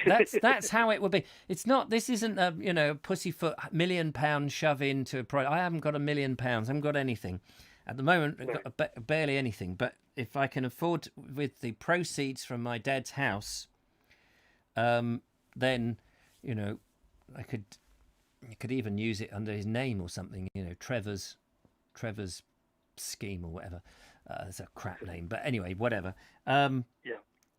It would be great to do something like that so many people could get something out of, rather than me just putting it in the bank for my own selfish reasons. Well, I don't think there's anything wrong if you didn't put it in the bank. It's there to money. It's there to. Yes, I know, but the money I will end up using is to help me make YouTube videos, and this would be such an amazing YouTube video series of videos. Andrew Norris says, sorry, they're talking about that. So more comments coming in. I'm a dual certified A water, A wastewater environmental lab. If you need anything, let me know. 40 years as superintendent on my city utilities. Do you see what I mean? Thank you so much, Larry. We've got to get this going. Richard, think of making the farm a trust. There we go. That would be perfect. Because you need to do those sort of things that people. So doing it as a farm trust, I think, is an excellent idea because then people trust you because it's it's no longer. You're going to run off with the money, and just because you got a bit, fed up with it now, I'm just going. I can sell the land, and everybody can just bog off. No, absolutely. I want to do this so that people have a lot of trust and faith in the project, and not think, it's just an ego thing for that bald bloke. Yeah. Having land close to where you live is important consideration, says Susan Clark. Of course, yes, absolutely. I mean, I'm not going to go and do it in Wales. No, well, I can actually add a bit of info on that point, because when I lived in Worthing, I had an allotment in Brighton, and it was an hour travelling each way, which, if you just wanted some carrots or something, made it a bit difficult, and I couldn't just pop over. Unlike now, where I've got one just down the road, I can't just pop down after work. Or your phone is a bit muffled, Richard. I'm in a different room, so it shouldn't be. Bang it! Clear out those mothballs. Yes, I've done that. All right. Yeah. It's, of course, the travelling. Yeah. I mean, I unfortunately I can't knock the supermarket down behind my house and use their car park and the land space. That would be, I don't know how many acres that is. That's probably 4 acres now, I reckon. Is that only 4? Yeah, I reckon. So probably looking at 5 acres minimum then. Yeah. Yeah. Yeah. Well, that's okay. 5 acres sounds good. Yeah. I mean, we came up with other options for this area. We sort of said we could just get some giant hot air balloons and float some land above Morrison's thingy. Yes, that's true. We could. We did have some very silly. Bulgaria apparently is value for money. Yes, Bulgaria. That would be good. I think we need to get the Brits in on this. Mike Dixon says at school in Hove, 6-year-old children thought eggs came from Tesco's. They didn't know they came from chickens. I think that's not just in Brighton. I think that's across the thing. How deep are your guys' water table? Well, that varies. If you can drive a standpoint 50 feet of pipe and an A12 volt water pump, it can be had for less than $500. Yeah, I mean, there's probably the problem with us is there'd be legal ramifications. You can't just go and tap an aquifer because it probably belongs to somebody. I'm planning in anticipation, says Andrew Norris. Evening all says being there. Is it evening? Golly, gonna have to end the thing shortly. People could adopt a tree. That's very true. I need to catch up on your channel, Andrew Silkskin. I gave the TV license a couple of acres last time they came round. Yeah, I've got rid of my TV license. 5 acres is 3.8 football fields. Thank you, Edward. That's yeah. I think I'm beginning to think that what we want to do. I mean, there's no point buying, say, 2 or 3 acres and then realizing actually that's going to be too small in 4 years' time. Yeah. I mean, and if you can't buy the land around you, there's absolutely no point. A 5 acre field would be great.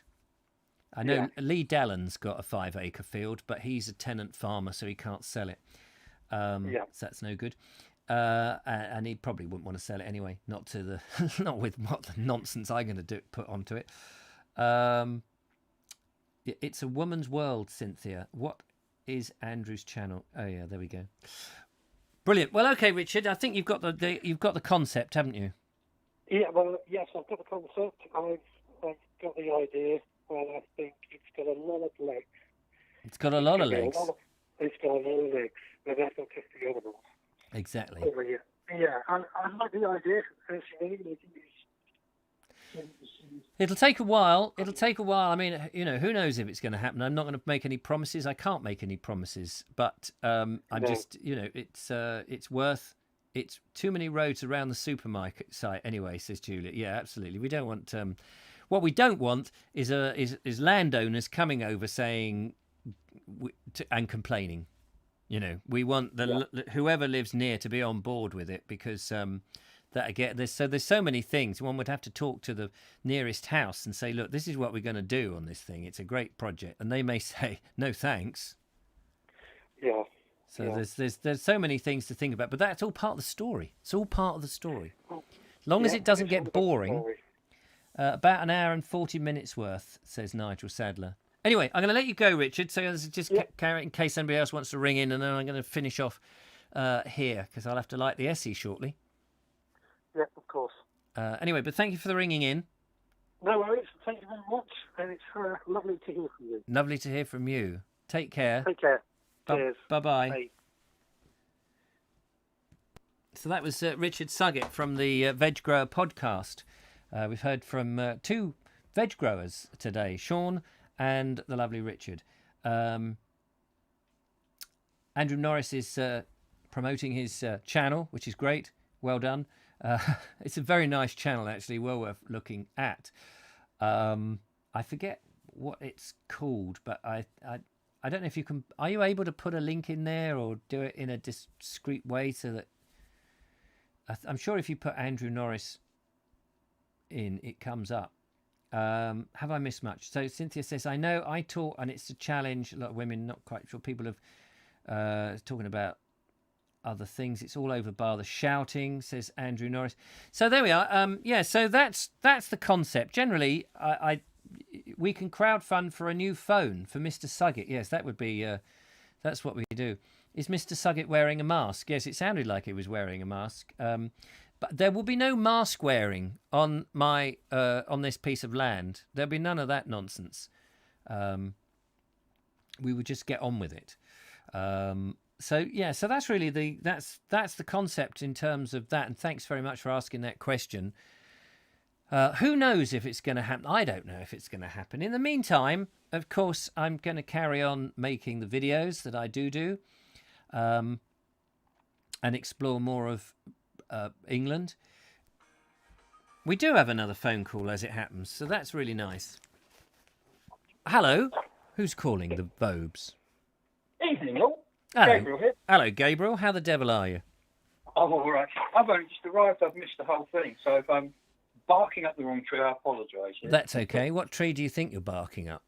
Well, I was just thinking, this land. Yeah. And you're thinking, you seem to be talking about where it's going to come from.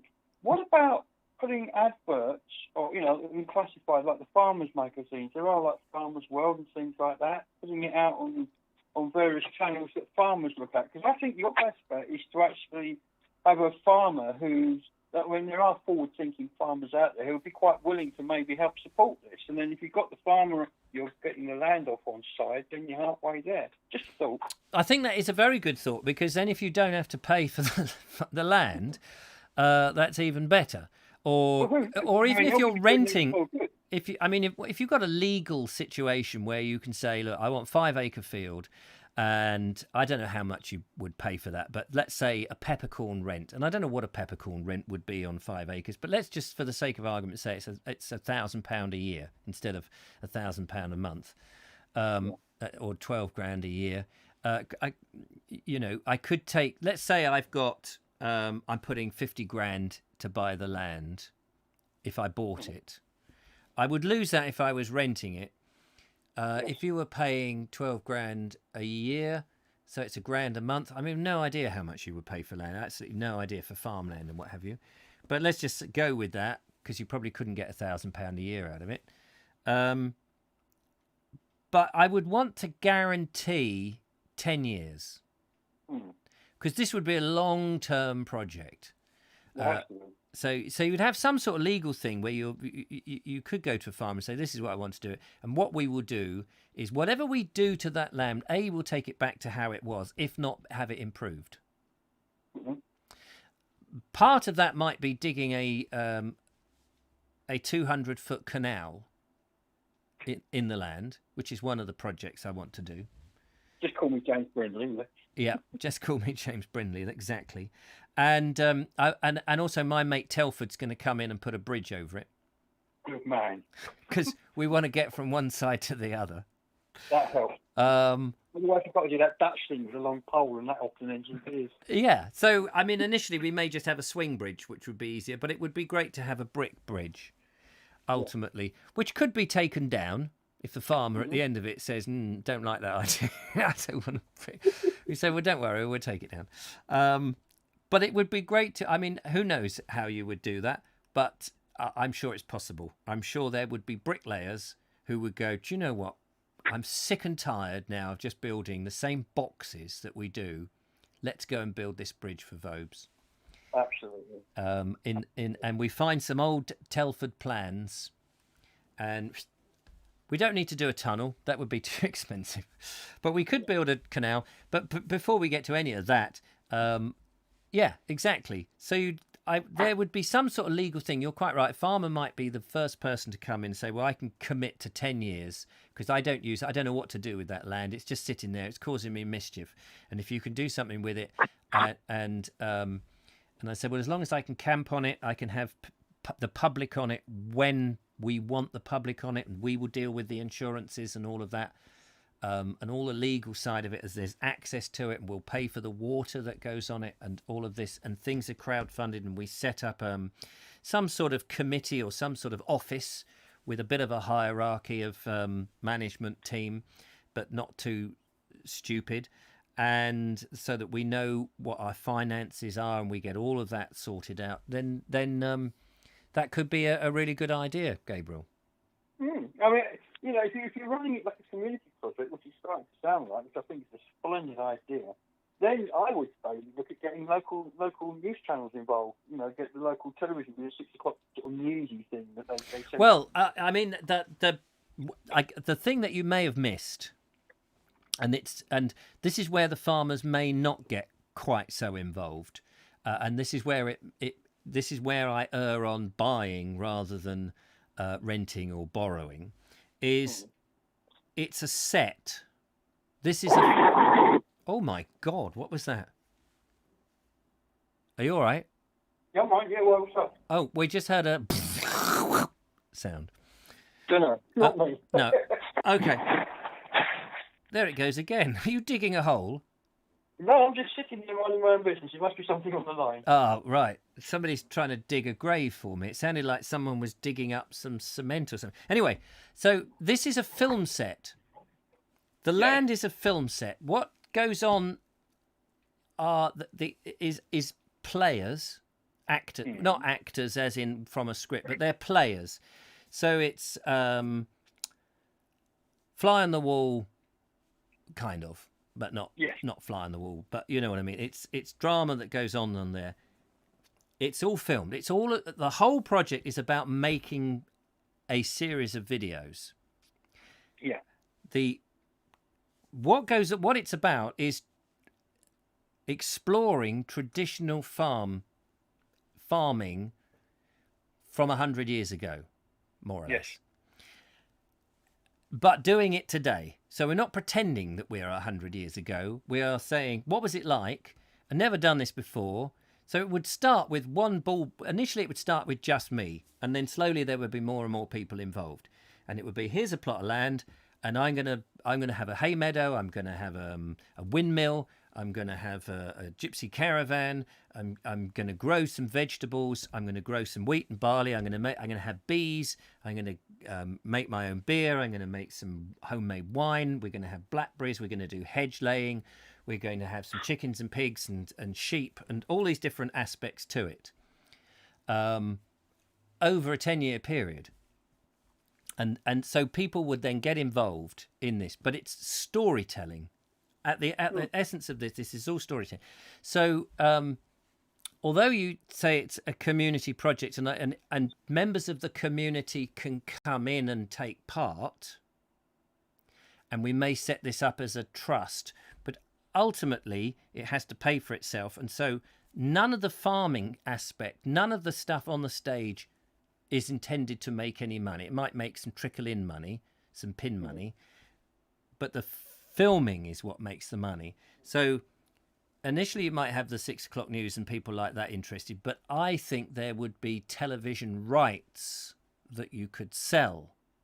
You could sell this on Amazon Prime and various and all of that. So this is about program making, because that's my background. That's what I know about.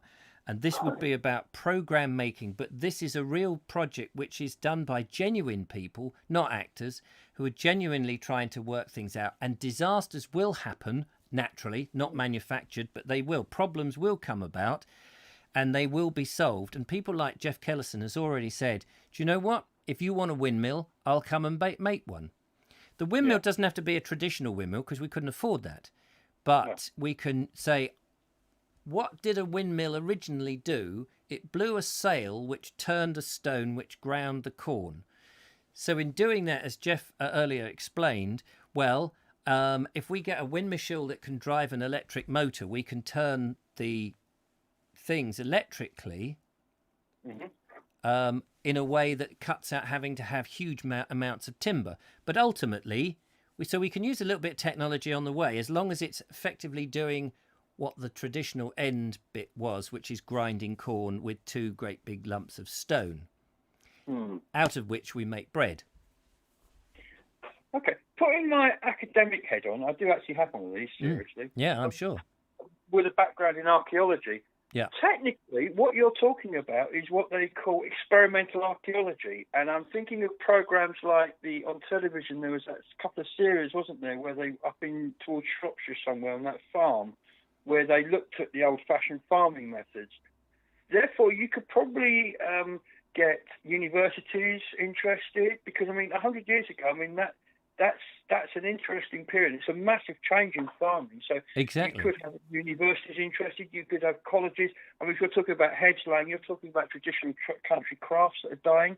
If you get people involved who have got those skills still, who can impart them on, then you have an educational aspect, which adds to the value of the offering. Yes, absolutely, and I think that's exactly what this thing would grow into. Interesting stuff. Yeah, no, and because the caveat is everything's filmed. Yes. And then it's all edited, and of course, there'll be students and stuff who would love to get involved in terms of filming and stuff. Ooh, totally, yes. And we would obviously have, as I mentioned before, we would have webcams and we would do lives. So we'd have webcams up that people could just log in at any time. Yeah. So if you're a thief, you could log in and go, they've parked the tractor there. There's nobody about at 6 in the morning. So the people can watch like that. They would have live shows at certain times. Not every day necessarily, but it would scheduled live shows where you could have the person who's doing the windmill comes over and talks about that, and we can go over to that, and you've got like that. You've got the daily videos, which is perhaps a vlog, and then maybe a weekly video, which is the sort of a combination of everything that's happened that week. So you've got loads of content that is being provided, and the audience is growing all the time. And more people are coming in, and there's different things. You've got the steam people coming in with the threshing machines and the traction engines and all of that. You've got the canal people have dug the canal now, and it's being filled with water. And you've got the canal boat in there, and you've got these little sections of scenes. You've got the wheat and the barley. You've got the soil rotation. You've got the sheep coming in, which are just borrowing sheep, and they're eating great hay and defecating and giving you the fertilizing, improving the soil and all of that. And you've got the crop rotation going on. You've got the house being built, little tiny house that's thatched and made out of wattle and daub, and the whole thing. So all the time you just remind people this was a bit of a wasteland, and now it's a mini farm. So you're eventually building a landscape of a farm in miniature, like somebody said, and Marie Antoinette and her toy farm. It's effectively that, but they're real problems that have to be really solved. With regards contacts and getting in touch with maybe friendly farmers, your lady who ran the Tractor Fest, she could be a good point of contact, because she will know lots of farmers, because she knows lots of people with tractors. That's true. Yeah, no, that's true. The other thing that I was thinking, or it's a question really, this whole thing's let an elephant into the room, and I'm going to address that elephant now. When you're doing this, much as I love you and your output, you are only one man. So this is going to have a big knock-on effect on the Board Explorer, on the Quest for England, because if you're spending your time doing this, you're not going to have the hours in the day to go off and shoot Board Explorers. So presumably the Board Explorer will morph into the farm thing? It will, yes, of course. And it may take a year, 2 years before this gets off the ground. One's got to find the land. First thing I would be looking at doing is assessing the soil on the land and getting the soil up to speed. That might mean that we plough the land, or not plough the land, depending on what the best way of doing it is we, and then you put in your legumes and your dandelions and your clover, and you leave it for a year, and then you harvest that. So there's not much that can happen in that. You're just going to leave it to do something naturally, and you might just for the first year then say, okay, we'll put sheep on it. Yeah.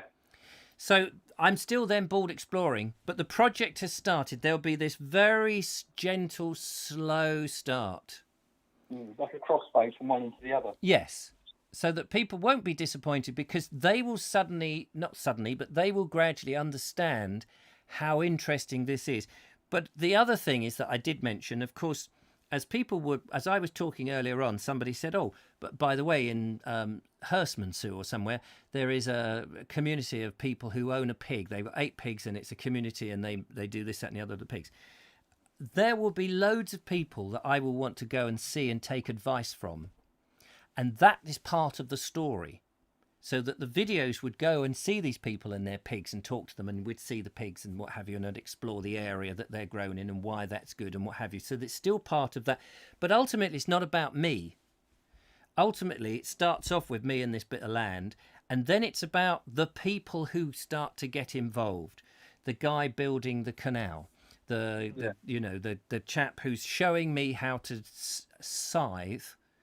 cut a hay meadow with a scythe. It's about the characters, and so eventually it becomes an ensemble piece, which is much stronger than one person, because not every people will see enough of me. I may be the face of it to begin with, but but once you've got these people working because they love working, you've got to keep everybody happy, and everybody wants to be happy, and I want them all to be happy, and you've got people making videos for you and uploading. So there may be little crews who go and film bits, who go away, edit them up, and just upload them to the server. I'm not involved in any of that. As long as there's a certain criteria of quality. Yes. And of course, that way there's no danger of it becoming samey, so people in Cornwall will be happy. Well, I don't want the people in Cornwall to get upset that it's in any way samey. Samey? We don't want that, do we? No, exactly. We want it differently. Yeah, absolutely. Anyway, I've taken up too long. It's been lovely chatting. I'm working on that other thing for Monday night. Fantastic. You're a star. We'll get to see you very soon, so we can have a long old debate. Yes, indeed. Look forward to it. Yeah, take care. Thank you, Hello, Gabriel. Bye-bye. Bye-bye. Well, ladies and gentlemen, we've been on for 2 hours now. That was Gabriel from Glastonbury putting in his wonderful 10 Pennyworth. And that's what I love. I love to be questioned and challenged, because if I'm not challenged, how am I going to know? At the moment, it's all cloud cuckoo. I'm looking at this through rose-tinted glasses. It may be a complete and utter nonsense project, and it may be a great idea in theory. It may not work. And I appreciate that, and I understand that. However, if one doesn't pursue one's dreams, what else are we here for? So that's it. You can plug into Farm History to your program as you work on your farm. Exactly. You can absolutely. I think if it was too samey, then that would be dull and boring. There would be plenty of scope. And once people are more involved in it, I don't necessarily have to be there. I can go and travel to farms in different parts of the country to see how they do stuff, but also explore the landscape, the heritage, and the nature in those areas too. So I feel that once this grows, there'll be more people in control than just one person acting as a dictator on this. I don't want that at all. So there we go. Somebody else phoned in after Gabriel, so we can push the show over to 2 hours in length. No. That's it, I think. I'm going to go and light the Essie now. Basically, it's Big Brother on the farm, in a way, but unlike the way that Big Brother was manipulated with emotional issues, there will be enough issues in just trying to get things done. If you rent land, you have to return it to the same state you received it at the end of the tenancy, and that is the downside. And also, presumably, there would be something in the small print to say, if we don't like you, we can kick you off, which I wouldn't really actually want to be in that position. So there we are. Anyway, it's an idea. It passed 2 hours. If nothing else happens, we've all exercised our brains. It's been better than sitting out there in the rain. And what harm comes from a little bit of wishful thinking? So there we go. Thank you so much for joining me this afternoon. I need to go make another cup of tea because my throat is beginning to get sore from all this talking. But if you like this format, I will do another chat about bits and bobs and heritage, landscape and nature, or other projects or whatever when my next weekend is free. We'll just make this like once in a blue moon thing. So there we are. What a great afternoon. Same tomorrow. Yeah, make it samey. We'll do it every day for a month. Yeah, great. 2 hours. I don't know. Where will YouTube host this? Another bit of digital content that they have to stick somewhere. Taking up digital space. Thank you so much for watching. It's been great fun. And thanks for all your input and ideas. Wonderful stuff. I will catch up with you soon. I've got a video for you tomorrow. So that's all done. Anyway, thanks a lot. Take care and bye-bye for now. Bye-bye.